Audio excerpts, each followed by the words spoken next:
मिल पाए।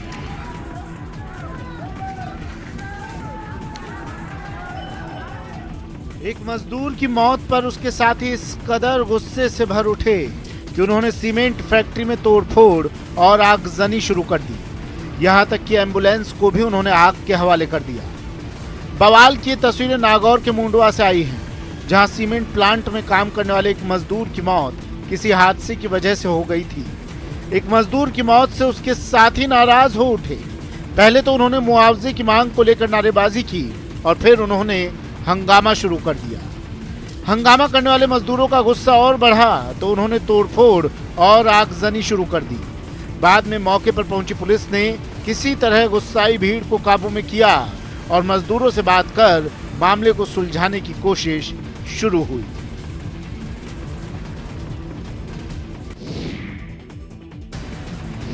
फर्नीचर के गोदाम में लगी आग ऐसी भड़की कि पूरा का पूरा गोदाम जलकर राख हो गया और अंदर रखा लाखों का सामान जलकर खाक हो गया।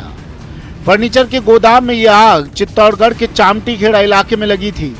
बताया जा रहा है कि टीन शेड से बने इस गोदाम में शॉर्ट सर्किट की वजह से आग लगी थी और देखते ही देखते उसने विकराल रूप अख्तियार कर लिया।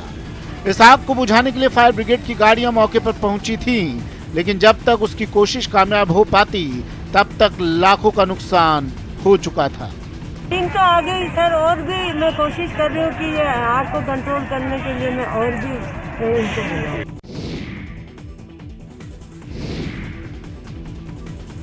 मंदिर के दरवाजे पर लटके इस ताले को गौर से देखिए। इस ताले को चोरों ने तोड़ा है। तस्वीर बाड़मेर के माजीसा मंदिर की है, जहां देर रात चोरों ने जमकर उत्पात मचाया और मंदिर में रखी भगवान की ज्वेलरी और कैश चोरी कर फरार हो गए। जानकारी के मुताबिक मजीसा मंदिर से चोरों ने 30 तोला सोना, 5 किलो चांदी और 75,000 नगदी चोरी की है। वहीं चोरी की इस तस्वीर को देखने के बाद आप तो समझ ही गए होंगे कि जिले में चोरों के हौसले कितने बुलंद हैं। बहरहाल चोरी की जानकारी मिलने के बाद मंदिर के पुजारी ने मामले की जानकारी पुलिस को दी, जिसके बाद पुलिस अज्ञात चोरों की तफ्तीश में जुट गई है। चोरी भी 2 बार पहले चोरी हो चुकी है और उस साधु राम को हमने पकड़ा था। वो पहले यहाँ के मंदिर माता जी की जो हार था वो लेके गया था, तलवार लेके गया था, हम घर से लेके आए थे। और इससे पूरा बाबा रामदेव मंदिर वहाँ भी चोरी हुई थी। वो कैश लेके गया 8,500 रुपए दिन को। चोरी की इस वारदात के बाद लोगों में आक्रोश तो है ही, साथ ही पुलिस की गश्ती पर भी सवालिया निशान उठने लगे हैं। अब देखना होगा कि पुलिस कब तक चोरों को गिरफ्तार कर पाती है।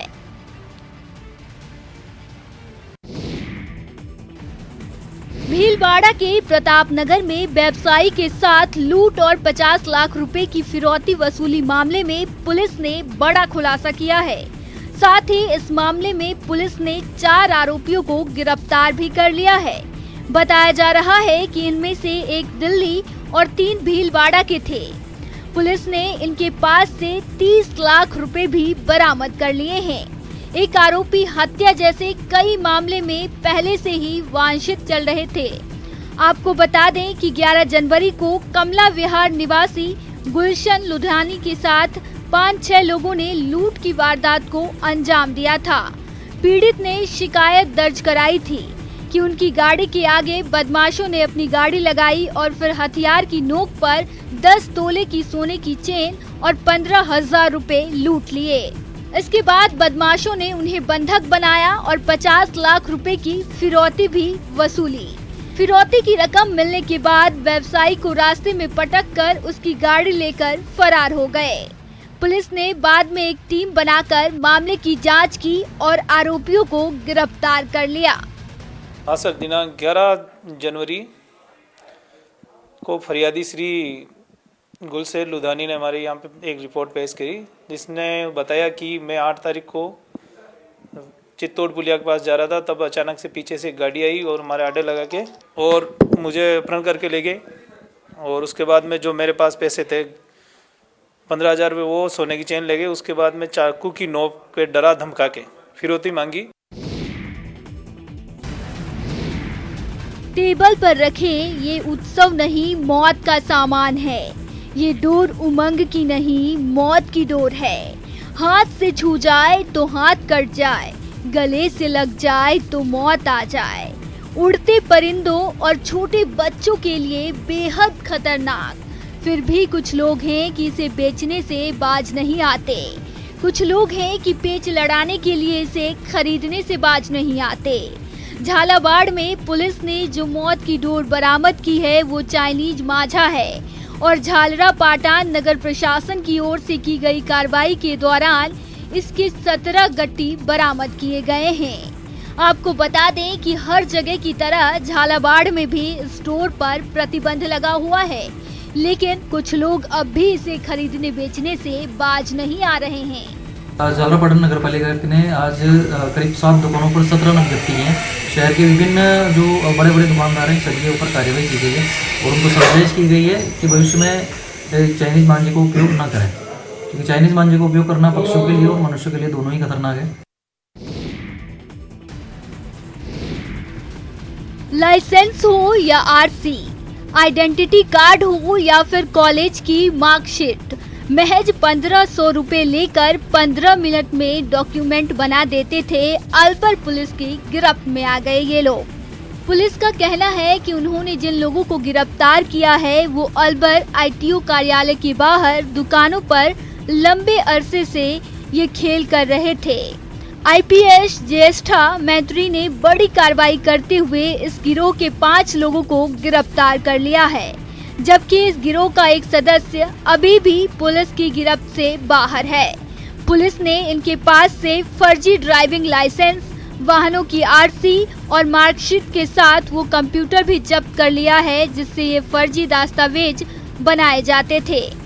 पुलिस को 10 दिन पहले इस फर्जीवाड़े की खबर मिली थी और पुलिस ने 5 टीमें बनाकर जाल बिछाकर इस बड़े रैकेट का पर्दाफाश किया है।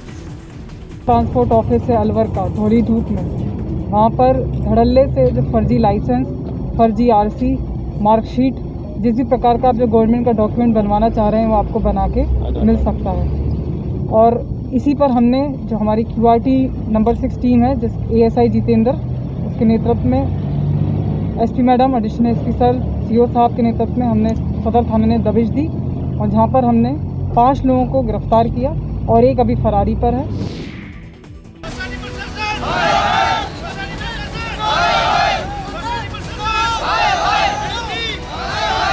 किसानों का प्रदर्शन, ग्राम सहकारी समिति प्रबंधन के खिलाफ नारेबाजी।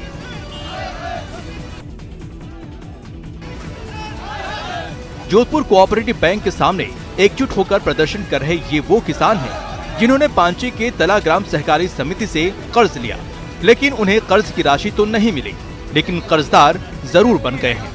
दरअसल पिछले जून महीने में कोऑपरेटिव बैंक के जरिए ग्राम सहकारी समिति से किसानों ने रबी की फसल के लिए कर्ज लिया, लेकिन 30 से ज्यादा किसानों को लाखों रुपए की कर्ज की राशि नहीं दी गई। अच्छा, कोऑपरेटिव में जाते हैं उस टाइम क्या है कि आपका खाता रिन्यू हो रहा है, तब कहते हैं यहाँ अंगूठा दो, अंगूठा दे तो उसे अंगूठा दे के ऊपर तो 500 रुपया दो। दोबारा क्या है, पैसे लेने जाते हैं बैंक में तो आज है नहीं, अंगूठा लेने जाते हैं तो 10 दिन गोते खाओ। सोसाइटी में मैं ऋण लिया, जून माह में हमें अंगूठा लगाया गया और उसके पैसे हमें अभी तक आज तक नहीं दी गई। आजकल कह के 6 महीने से चक्कर लगा रहे हैं, बैंक वाला हमें कोई जवाब नहीं दे रहे हैं। किसानों को उनके कर्ज की राशि का गबन का पता उस वक्त चला जब वो सेंट्रल कोऑपरेटिव बैंक में रबी की फसल के लिए कर्ज लेने पहुंचे, तो कोऑपरेटिव बैंक में बताया गया कि उनके नाम पर पहले लिए गए कर्ज का भुगतान नहीं हुआ है।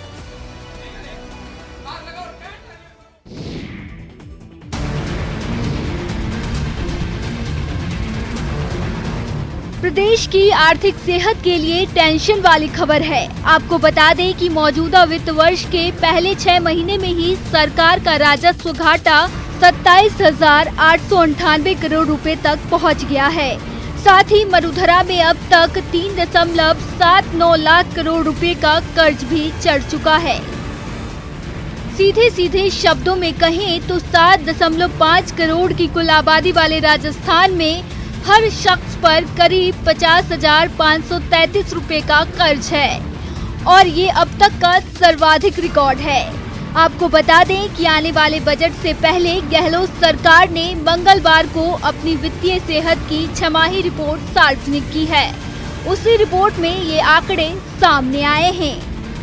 Rajasthan fiscal responsibility and budget management act के तहत जारी की गई इस रिपोर्ट में सरकार ने अप्रैल से सितंबर तक अपनी आमदनी और खर्च का ब्यौरा सार्वजनिक किया है। बता दें कि आमदनी और खर्च के अंतर को राजस्व घाटा माना जाता है। इसी अवधि में आमदनी 55,096 करोड़ रुपए और खर्च 83,055 करोड़ रुपए रहा।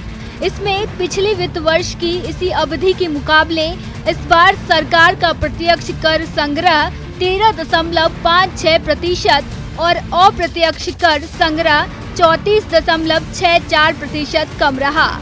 सरकार ने पूरे वित्तीय वर्ष के लिए 33,922 करोड़ रुपए का राजकोषीय घाटा अनुमानित किया था।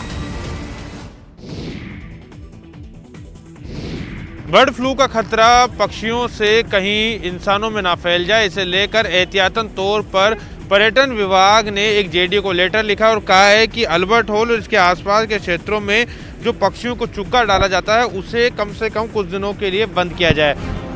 ये नजारा है जयपुर के अल्बर्ट हॉल के पास का, जहां झुंड में आए कबूतरों को लोग चुग्गा खिला रहे हैं। इस दौरान लोग कबूतरों के संपर्क में भी आ सकते हैं।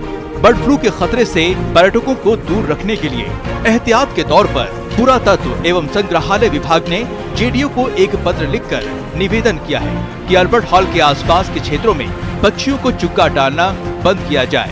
पिछले 4-5 दिन में कुछ कौवे और कुछ कबूतर यहाँ मृत मिले थे, जिसके लिए हमने कंट्रोल रूम में फ़ोन करके उनको यहाँ से डिस्पोजल करवाया। तो चूँकि ये बाहर का जो कैंपस है वो जेडीए मेंटेन करती है, सिक्योरिटी गार्ड वगैरह उनके लगे हुए हैं और बर्ड फ्लू फैलने की आशंका है, काफ़ी संख्या में कबूतर है। तो एहतियात के तौर पर उनको हमने चिट्ठी लिखी है कि वो इस चीज़ को देखें। अल्बर्ट हॉल के निदेशक के फैसले पर पक्षी विशेषज्ञों ने मुहर लगाई है और आसपास जमा होने वाले कबूतरों को चुग्गा डालने पर रोक लगाने वाले कदम का स्वागत किया है। वहीं दूसरी ओर पब्लिक हेल्थ से जुड़े लोग इंसान में बर्ड फ्लू के वायरस पहुंचने की बात से इनकार कर रहे हैं।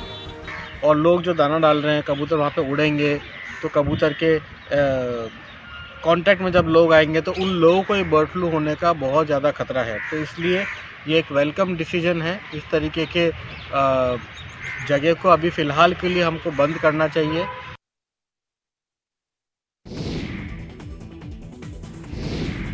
कचरों का ढेर देखकर कोई नहीं कहेगा कि ये खेल का मैदान है या कूड़े का डंपिंग ग्राउंड।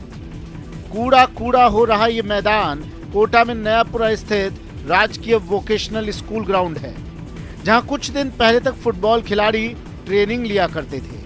लेकिन जब से यहाँ ब्लड डोनेशन कैंप का आयोजन किया गया है, तब से इसकी हालत कूड़े के डंपिंग ग्राउंड जैसी हो गई है और इसे साफ कराने की किसी को कोई सुध नहीं है। कूड़ा कूड़ा हो रहे इस मैदान में अब खिलाड़ियों के लिए प्रैक्टिस करना मुश्किल हो रहा है।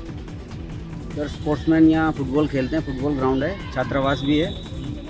पिछले संडे को यहाँ ब्लड डोनेट का आयोजन किया गया था, तो उस दौरान आप देख ही रहे हैं सर, गंदगी बहुत फैली पड़ी है यहाँ पर है ना। अभी पिछले संडे यहाँ पर ब्लड बैंक हुआ था, तो है ना उसमें है ना देखिए आप कचरा हुआ है बहुत सारा।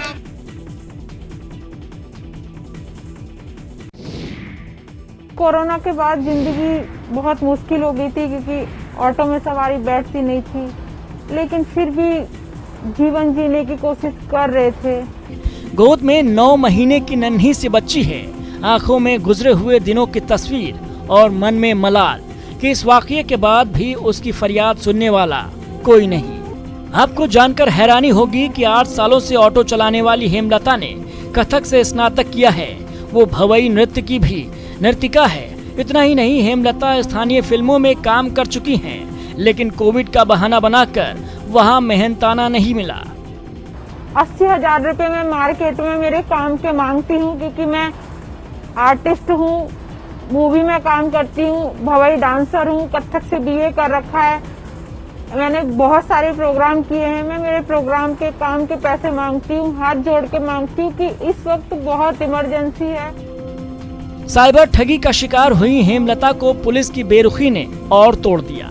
न तो बचत का पैसा बचा, न ही वो अब ऑटो चलाने की स्थिति में हैं। शायद हालात अब यही कह रहे हैं कि जयपुर मदद कीजिए अपनी पहली महिला ऑटो चालक की, क्योंकि तुम वक्त की तरह बेरहम नहीं हो सकते। एक अदद हाथ बढ़ाइए हेमलता की मदद के लिए।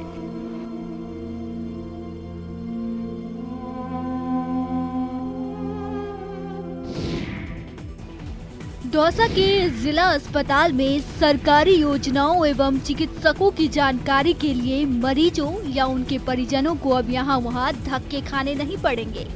इसके लिए अस्पताल प्रशासन ने सोशल मीडिया के जरिए लोगों को घर बैठे ही अहम जानकारी उपलब्ध कराना शुरू कर दिया है। लोगों तक जानकारी पहुंचाने के लिए एक फेसबुक आईडी और एक व्हाट्सएप नंबर जारी किया गया है। इस आईडी और नंबर पर आप सरकारी योजनाओं के साथ साथ डॉक्टरों की जानकारी भी ले सकेंगे। प्रदेश के किसी भी अस्पताल में अब तक मरीजों को इस तरह की सुविधा नहीं मिल रही थी। दरअसल हाल ही में प्रमुख चिकित्सा अधिकारी का पदभार संभालने के बाद डॉक्टर दीपक शर्मा ने ये अभिनव प्रयोग किया है। तो इसमें जैसे मजबूरन किसी आदमी को यहाँ से वापस अपने घर लौटना पड़े या किसी अन्य चिकित्सक को दिखाना पड़े या चिकित्सक के घर जाना पड़े, इस चीज़ को ख़त्म करने के लिए हमने जो चिकित्सकों की उपस्थिति की सूचना है शुरू की। 9:30 बजे वो आदमी को अपने घर पे पता चल जाएगा। वो रवाना होने से पहले ये चीज़ सुनिश्चित कर सकता है कि मुझे जो संबंधित चिकित्सक है वो मिलेगा या नहीं मिलेगा। उसके लिए हमने फेसबुक पेज बनाया, उस पर हम फोटो डालेंगे, उसमें पूरी सूची होगी कि आज कौन कौन चिकित्सक का अवकाश पे है और कौन ड्यूटी पे है। साथ में हम व्हाट्सएप का भी स्टेटस लगाएंगे और वही नंबर इंक्वायरी नंबर भी रहेगा, उस पर फ़ोन करके भी वो सूचना प्राप्त कर सकता है। घर के आगे इस टैंक को देखकर आप चौंकिएगा नहीं, क्योंकि ये भारतीय सेना के लेफ्टिनेंट जनरल हनुत सिंह का घर है और उन्हीं के घर के सामने वॉर मेमोरियल की तरह भारतीय सेना ने ये टैंक लगाया है। आपको बता दें कि लेफ्टिनेंट जनरल हनुत सिंह ने 1971 के भारत पाक युद्ध में अदम्य साहस का परिचय देते हुए दुश्मनों के 48 टैंकों की पूरी रेजिमेंट को नेस्तनाबूद कर दिया था और उसी शौर्य का सम्मान करने के लिए बाड़मेर के जसोल गांव में उनकी ढाणी में भारतीय सेना का ये टैंक रखा गया है। दरअसल भारतीय सेना के उन 12 सर्वश्रेष्ठ जनरल में हनुत सिंह जी का नाम फख्र के साथ लिया जाता है, जिन्होंने 1971 के भारत पाक युद्ध में अदम्य साहस का परिचय दिया था। भारतीय सेना ने जहां उन्हें परम वशिष्ठ सेवा मेडल और महावीर चक्र से सम्मानित किया, वहीं पाकिस्तान की सेना ने भी उन्हें फख्र हिंद कहकर सम्मानित किया। और अब उनके घर के आगे खड़ा ये टैंक उनकी बहादुरी को सलाम कर रहा है और हर आने जाने वालों को उनकी बहादुरी के किस्से सुना रहा है। ये पूना हॉर्स के अंदर थे, पाकिस्तान के अंदर उन्होंने भारत का नाम रोशन किया, हमारे गांव का नाम रोशन किया और लड़ाइयाँ लड़ी और 71 की लड़ाई लड़ी की वो जीते। कहानियाँ यहाँ हर व्यक्ति को, बच्चे को आप पूछें तो हनुत सिंह जी के प्रति वो आदर की दृष्टि से देखता है और गौरवान्वित महसूस करता है। मैं उनके गाँव से बिलोंग करता हूँ। 20 मिनट 20 खबर में आप देख लेते हैं कुछ अन्य राज्यों की खबरें। ओडिशा के भुवनेश्वर से हैरान कर देने वाली एक तस्वीर सामने आई, जिसमें एक चलती बस में शॉर्ट सर्किट की वजह से अचानक आग लगी। बताया गया कि जिस वक्त बस में यह आग लगी उस समय उसमें करीब 30 यात्री सवार थे, जो आग लगते ही अपनी जान बचाकर बस से बाहर निकल आए। इन लोगों ने बस को अपनी आंखों के सामने आग के गोले में बदलते देखा। बस से आग की ऊंची ऊंची लपटें उठ रही थी। बस पूरी तरह आग की जद में आ चुकी थी, उससे धुआं उठ रहा था। ऐसे में उसके आसपास मौजूद लोगों को वहां से दूर कर दिया गया और इस घटना की जानकारी मिलने के बाद वहां पहुंची फायर ब्रिगेड की टीम अपने काम में जुट गई। दमकल कर्मियों ने कुछ देर में आग को बुझा भी लिया, लेकिन जब तक आग शांत हो पाई बस की सूरत पूरी तरह बदल चुकी थी। दिल्ली में वेतन नहीं मिलने से परेशान कुछ सफाई कर्मियों ने उत्तरी दिल्ली नगर निगम के मेयर के घर में कूड़ा फेंक दिया। दिल्ली के तीनों नगर निगमों के सैकड़ों कर्मचारी बकाया वेतन के मुद्दे पर 7 जनवरी से हड़ताल पर हैं, लेकिन इसके बाद भी उन्हें बकाया वेतन नहीं मिला, जिससे परेशान होकर कुछ सफाई कर्मचारी उत्तरी दिल्ली नगर निगम के मेयर जयप्रकाश के घर पहुंच गए और उनके दरवाजे के सामने कूड़ा डाल दिया। घटना के वक्त मेयर जयप्रकाश घर पर ही मौजूद थे, जो हंगामा सुनकर बाहर निकल आए। उन्हें देखकर सफाई कर्मचारियों ने वहां जोर जोर से नारे लगाने शुरू कर दिए।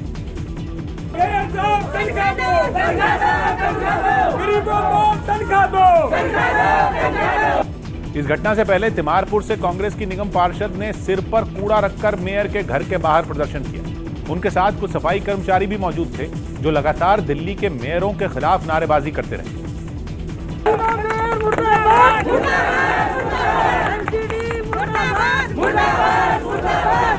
थोड़ी देर प्रदर्शन करने के बाद सभी लोगों ने मिलकर मेयर जयप्रकाश के घर का गेट खुलवाया और फिर उनके घर के दरवाजे पर जाकर कूड़ा फेंक दिया। हालांकि बाद में सभी लोगों को वहां से हटा दिया गया। दिल्ली में बर्ड फ्लू की पुष्टि होने के बाद पशुपालन विभाग अब इस बीमारी को फैलने से रोकने में जुट गया।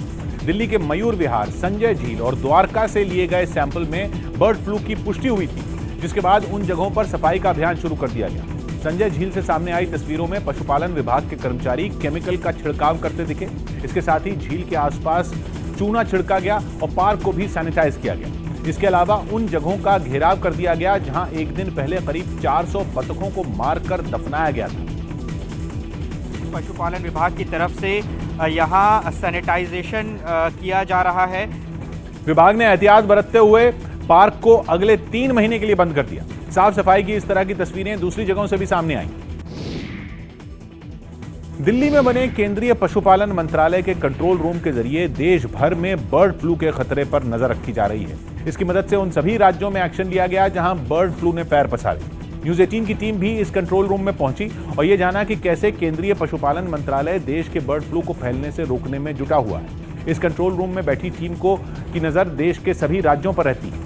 ये लोग लगातार राज्यों के संपर्क में रहते हैं और जैसे ही उन्हें किसी भी राज्य में हालात बिगड़ने की रिपोर्ट मिलती है वो सतर्क हो जाते हैं। जो अपडेट्स हैं बर्ड फ्लू को लेकर यहाँ आता है और उसके मुताबिक केंद्रीय पशुपालन मंत्रालय काम करता है। इस कंट्रोल रूम का काम केवल राज्यों को जरूरी निर्देश देना और उन्हें सतर्क करना ही नहीं, बल्कि इस बात पर नजर रखना भी है कि पक्षियों को मारे जाने के बाद उनका क्या किया जा रहा है, क्योंकि केवल पक्षियों को मारने से ही खतरा नहीं टलता। केंद्रीय टीम भी भेजते हैं कि इसे मॉनिटर करने के लिए अगर ठीक तरह से हम इसको नहीं दफनाएंगे तो उसमें क्या होता है कि उसको फैलाने का चांस होता है। बर्ड फ्लू देश के 10 राज्यों में फैल चुका है। ऐसे में केंद्रीय पशुपालन मंत्रालय का ये कंट्रोल रूम इन राज्यों से आने वाली हर जानकारी को खंगालता है और रिसर्च के साथ आगे का प्लान तैयार करता है। केंद्रीय मंत्री नितिन गडकरी ने दिल्ली में गाय के गोबर से बना पेंट लॉन्च किया। इसे खादी ग्रामोद्योग की जयपुर इकाई Kumarappa national handmade paper institute ने तैयार किया, जिसे खादी प्राकृतिक पेंट नाम दिया गया। केंद्रीय मंत्री नितिन गडकरी के सरकारी आवास पर हुए कार्यक्रम में इस पेंट को लॉन्च किया गया, जिसमें केंद्रीय मंत्री गिरिराज सिंह और केंद्रीय मंत्री प्रताप चंद सारंगी भी मौजूद थे। इस मौके पर गडकरी ने दावा किया कि ये पेंट बाजार में मौजूद दूसरे पेंट की तुलना में न सिर्फ बेहतर है, बल्कि ये 6 लाख लोगों की रोजी रोटी का जरिया भी बनेगा। मार्केट में जो भी अच्छा से अच्छा पेंट है उससे अच्छा है, इको फ्रेंडली है। 6 लाख लोगों को डायरेक्ट जॉब मिलेगा। पेंट लॉन्च होने के तुरंत बाद नितिन गडकरी ने इसके इस्तेमाल की शुरुआत अपने ही सरकारी घर से की। यही नहीं, बाजार में मौजूद दूसरे पेंट और खादी इंडिया के प्राकृतिक पेंट के बीच का फर्क भी बताया गया। सरकार का यह कहना है कि जो ये पेंट है इसकी खासियत ये है कि ये प्राकृतिक है, काफी फायदेमंद होगी। दावा किया गया कि इस पेंट से कोई बदबू नहीं आएगी और इसके इस्तेमाल से दीवारों की उम्र भी बढ़ेगी। गोबर का प्रयोग आज से देश में नहीं हो रहा है, युगों से हो रहा है। लोग अब इस पेंट को बाजार से 2 लीटर और 5 लीटर के पैक में खरीद सकते हैं। गुजरात के वडोदरा में एक लड़के ने ऐसा अनोखा रोबोट बनाया जो किसी परिंदे की तरह आसमान में उड़कर निगरानी कर सकता है। 20 साल के प्रिंस ने दावा किया कि ये रोबोट विमानों को लैंडिंग और टेक ऑफ के वक्त पक्षियों से टकराने के खतरे से बचा सकता है, क्योंकि इसकी डिजाइन हुबहू बाज जैसी है, जिसे आसमान में देखकर दूसरे पक्षी डर कर दूर भागने लगेंगे। और सिर्फ आकार ही नहीं, बल्कि उसमें दहशत से भर देने वाली बाज की आवाज भी फिट की गई। जैसा ये बटन दबाते हम तो इधर से साउंड आता है।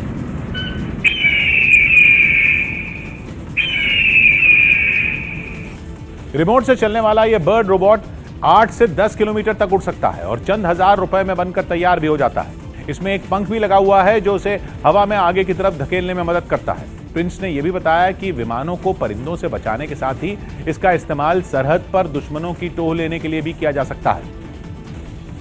साउंड इसमें से निकलेगा जिससे ओरिजिनल बर्ड दूर चले जाएंगे एयरपोर्ट से।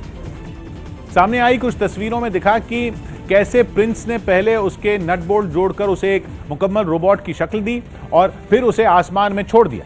इसके बाद वो हूबहू किसी परिंदे की तरह ही हवा में कलाबाजी करने लगा।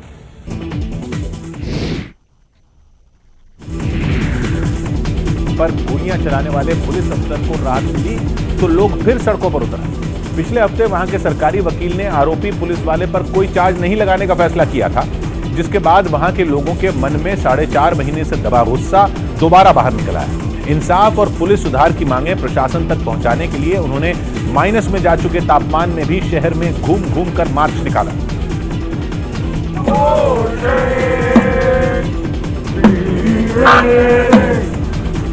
प्रदर्शनकारियों ने आरोपी पुलिस वाले को नौकरी से बर्खास्त करने की मांग भी की। Kenosha is not safe with Russian Chesky continuing to be on the police department.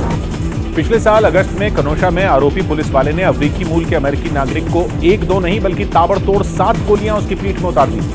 वो शख्स बच तो गया था, लेकिन इस गोलीबारी ने उसे चलने फिरने लायक नहीं छोड़ा। इस घटना पर लोग पहले ही भड़के हुए थे और जब आरोपी पुलिस वाले पर मुकदमा न चलाने के फैसले की भनक लगी तो उन्होंने फिर प्रदर्शन शुरू कर दिया। हालांकि ये प्रदर्शन पिछले प्रदर्शनों के मुकाबले बेहद छोटा और शांतिपूर्ण था, जिसकी उम्मीद प्रशासन को भी नहीं थी।